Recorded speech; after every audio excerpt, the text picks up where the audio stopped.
things had to make sense. Okay, things had to make sense. Like my mom told us, "Beta, we're vegetarian. Okay, we're vegetarian." And I was like, "Why? Why? My friends eat shit. They eat animals." I mean, like my mom was like, like animals feel pain because we are ethical. Like we try to live as ethically as possible. So we are vegetarians. I'm like, okay, mom. But what about the milk in the morning? We get milk every day, and animals give us milk. My mom is like, no, we feed them like food and all that. They're like family members. I was like, not really family members. I've seen these cows like walking on the street, eating plastic, and the dairy farms and shit like that. No, I'm sorry. Is it? That's that shit. Anyway, so stuff like that, and you find out, that these animals are not living any sort of good life. So I was like, okay, mom, that's not vegan or vegetarian. I had said that's not vegetarian because I didn't know the word vegan. I was a baby. So I was like, that's not vegetarian, mom. And then she's like, she's like, you're crazy, you need food. And so from that day, I quit. Like I was a kid, okay? So I had weaned off mother's milk. Like, basically I was drinking mama's milk. I was like, I had to switch to cow milk. I was like, I'm not switching to Look at my mom and look at that fat cow. Like, why would humans do that? It doesn't make any sense, right? Like, in the sense you are growing up and then you see a cow, it's not your instinct to go and I need milk, like you wouldn't do it to any random animal, right? It's just because someone packs it for you, you do it. Anyway, that was me. So I was a kid, so I was a bit hypocritical, kind of like, ice cream, food, yes, man, that sort of thing. So I used to have like sweets, Indian sweets, ice cream. It's kind of like this. If you part like contributing to any part of the cycle, you're still contributing to the whole cycle. We're the second largest exporters of beef on earth. Because we want the milk, but we don't want to eat the cow. It's like send them somewhere else where people want to eat them. Anyway, so that's how it started. And so I was more or less vegan, but I started calling myself vegan in 2010 or something. That's when I Googled this thing and I was like, oh, there are other people like this. I'm like, I'm not crazy, I'm not a weirdo. There are other people I can meet and stuff like that. So things had to make sense, right? In 2005, I started my engineering. Okay. At that point, I don't know if I really thought about if things need to make sense because I just did it. And I don't know why I did it because everyone did it. And people were like, my dad's like, no, beta, if you don't do this. I think of all the people, it's really difficult to imagine you in India. Exactly, yeah. I had no idea. I was telling people. No, but you finished it. I finished it. No, yeah, good score. Okay, good score. But at the same time, no, the thing was computers, like they were new at that point of time, right? They were new. I wanted to play games. I didn't have a computer, so I knew if I took computer engineering, there would be computers in the lab where I could play games. Okay, that's why I did this. Then I started studying, and 4 years later, I got a lot of KTs, but I cleared all the KTs in one go, so I finished it in time, okay, like perfectly. Like 4 KTs and then 10 subjects, clear. So that sort of thing, but I got a good score in the end, but nobody has ever seen my certificate till date, till then nobody has seen it. So I haven't used it, and that was 2009. And since then and now, I've done a lot of things, completely, like sustained on my money. Like there's no rich parents or anything of that sort. So it's all my money, and I haven't used my certificate. Okay, I've done that. That's when I started freelancing. It's like art is one thing where you just bring value to things. But you can choose to bring value to the things you like, right? So I started designing and sketching.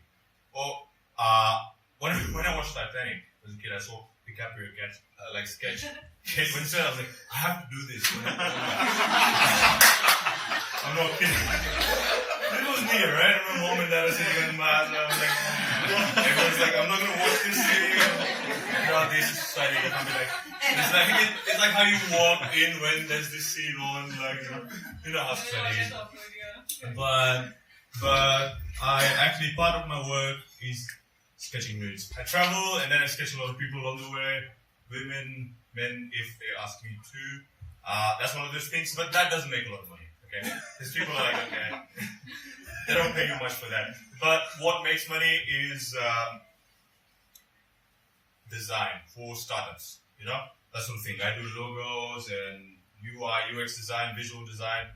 which still is good in some ways because then I can choose which companies to work with. I would never design for something like McDonald's, you know what I mean? In 2010, I was like, okay, what's happening now? So I can just sit in Mumbai and freelance my entire life, but this is not going to cut it.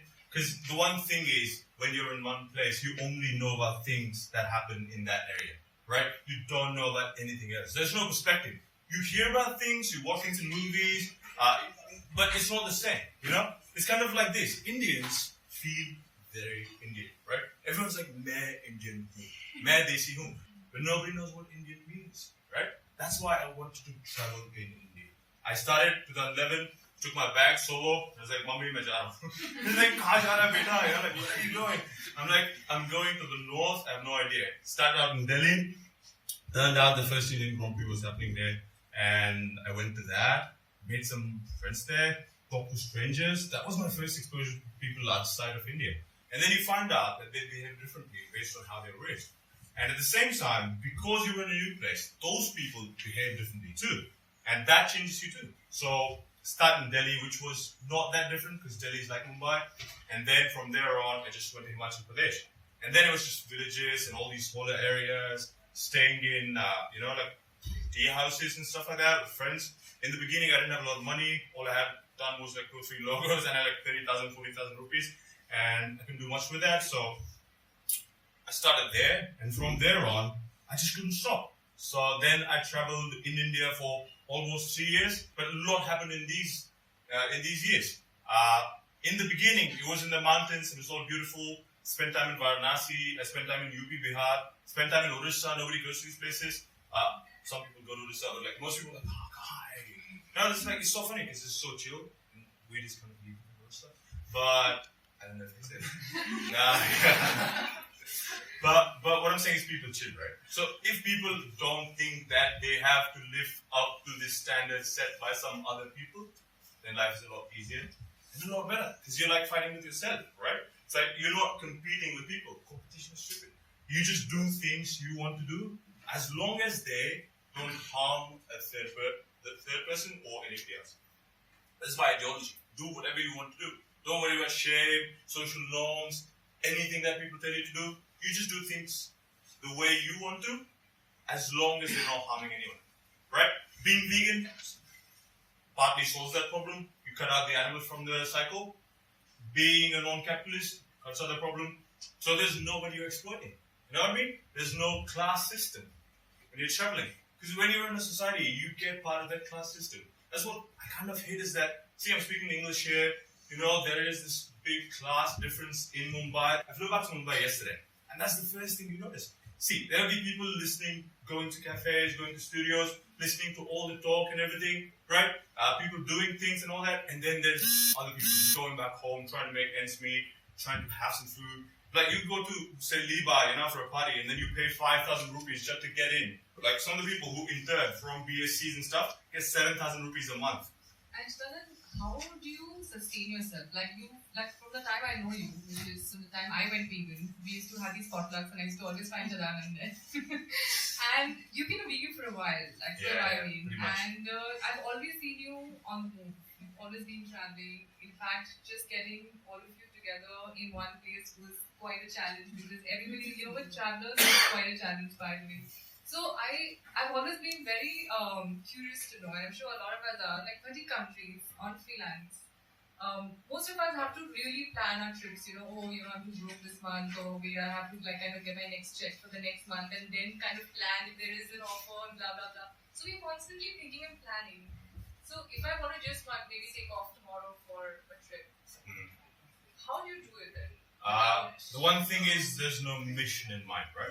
There's no mission. Most people have an idea. They're like, I want to go to Europe. It has to be Europe. इससे कम standard नहीं चलेगा. अरे वो लोग क्या सोचेंगे?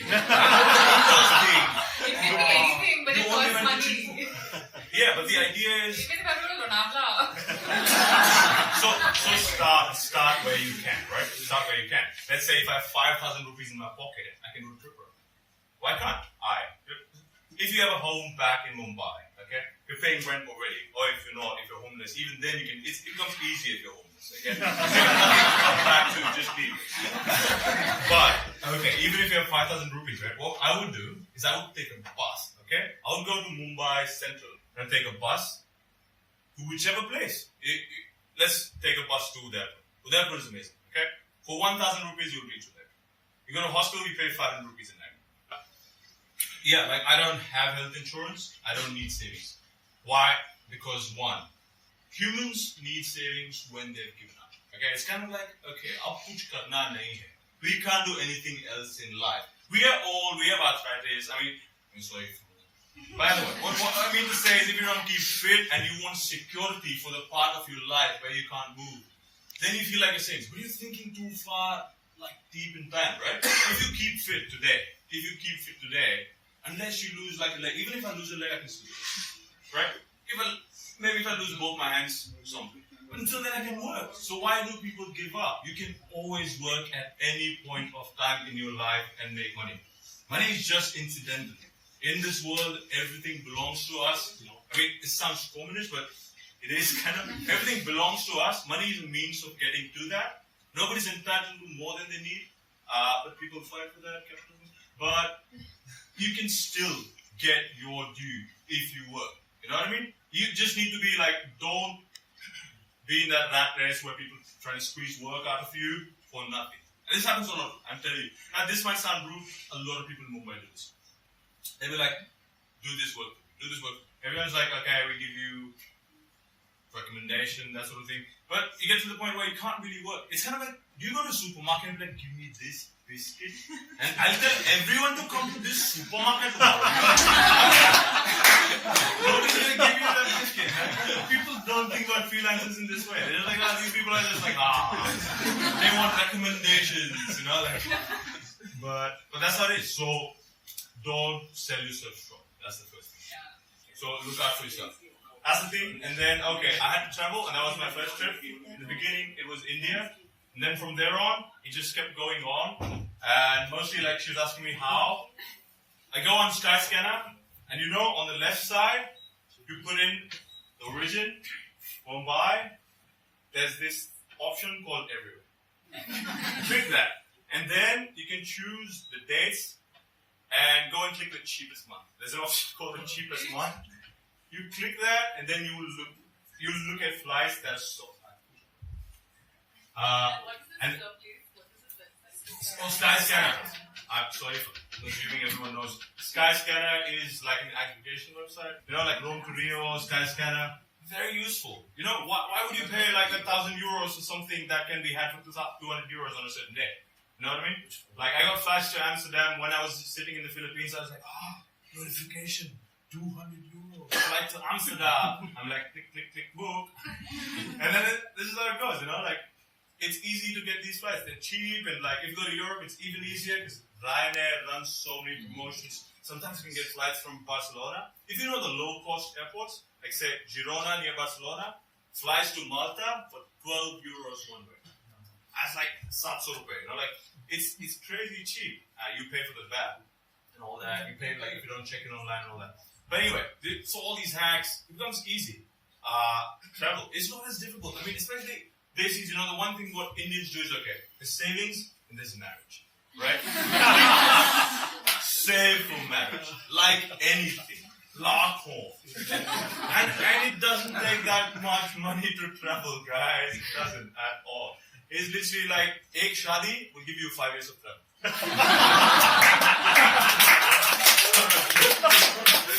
Seriously. Okay, I'm in Kathmandu right now, right? I want to go to Patna. I'm like, should I take the regular route, which is the night bus, goes to Sunoli, crosses over Gorakhpur, and then comes to Patna?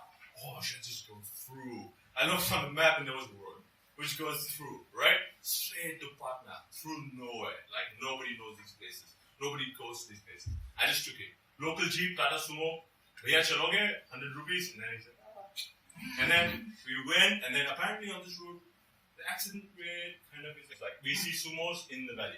And that's sad, like, you know. But I was like, nothing happened to me, which is a sad road. the same time because I'm confused. But We're happy to have you here. why is it sad? Yeah. No, sad because people lost their lives, man. Like people lose their lives on that route. Kind of like I'm celebrating not losing my life. But that is. So I went straight, and then I hit the border. The weird thing is there's no border between India and Nepal, right? There's a border in different places, like Sonoli, they have a checkpost and everything. In these borders, you don't know. I was like, my bus went, and then I just walked, and I was like, okay. When did I reach India? I had no idea when I came to India and left Nepal. And I was in this town called Birganj, in Raksol. And then from there, okay, I'm stuck there. I go online, and this government-sponsored new Bihar bus service, right? And then they're like, okay, this will take you to Patna AC, 600 rupees. And now I'm looking for this bus, okay? Where's this bus? I went all over Raksol, okay? I speak to people, and they look at me like I'm a ghost, you know? Man, this is my best accent. मैं बोल रहा हूँ, भैया हमको पटना जाना है. ये इधर वेबसाइट में लिखा है कि वैसे ये जो पहले चल रहा था यहाँ चल रहा था, you know, like that's what I'm telling you. And he, like, no way, like, you know, people just looked at me like, चल रहा था, बंद हो गया, you know, like, it's like, it doesn't work anymore. It's like, seriously, I went to the spot where the buses were supposed to be, and there was nothing. There was nothing. There was like trees growing, some like cheap cars parked. Then I went to the regular bus stop where it was all private buses. So basically the mafia had taken over and none of the government buses could run.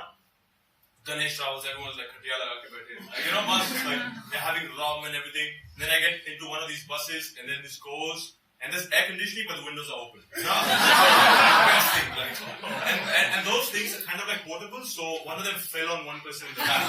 So when they fell, that person started bleeding, and this is sad. So the driver comes back and is like, okay, she gives you some sort of like cloth we used to wipe the, you know, the seats and stuff, and then it just like holds it, and then we just keep going, and then what happens? We go to a petrol pump, fuel pump, fuel station, and then there's this another bus who overtakes literally when we're trying to get in. Like at that point, this guy goes in. And this guy cut our driver. And our driver is obviously pissed. So he goes out, right? And then this guy comes out. And then the guy sitting next to me is like, it's a mafia, it's not that. And then our bus driver starts yelling and shit. And all the people in that bus with the other guy, you know, the one that belongs to that bus service, start beating our driver up. You know, basically like, what the, like he's on the ground and they're like, and the guy next to me was like, people, and in our bus everyone was like, click WhatsApp. I asked this guy sitting next to me, he's a local, okay? His dad has some factory or something, that's all. He tells me, it's a ijat ka sawal hai, yeah, ijat ka sawal hai. Anyway, so this dude tells me that his neighbor's son used to carry around the gun, right? So his dad was like, how can this happen? You know, I'll give you a gun. And then this kid also walked around with the gun. You know, this was a crazy experience, right? Like in the sense, from there on, I reached Patna and all that. But these are things I've seen. And this is just the beginning of the story. This is in India, and this keeps going on and on. New experiences, got broke by a monk in Sri Lanka, you know. Random shit happens to you, you know, like a lot of stuff happens. And this is what travel brings you, okay? I'll wrap it up here. Perspective, okay? Perspective. You go to other places and you come back and you bring a lot with you. Sometimes a weird accent, but then people are like, maaf, you know, like maaf. See, this is how it goes. This is what travel is like, and then that's it. Okay, Oh, no, video.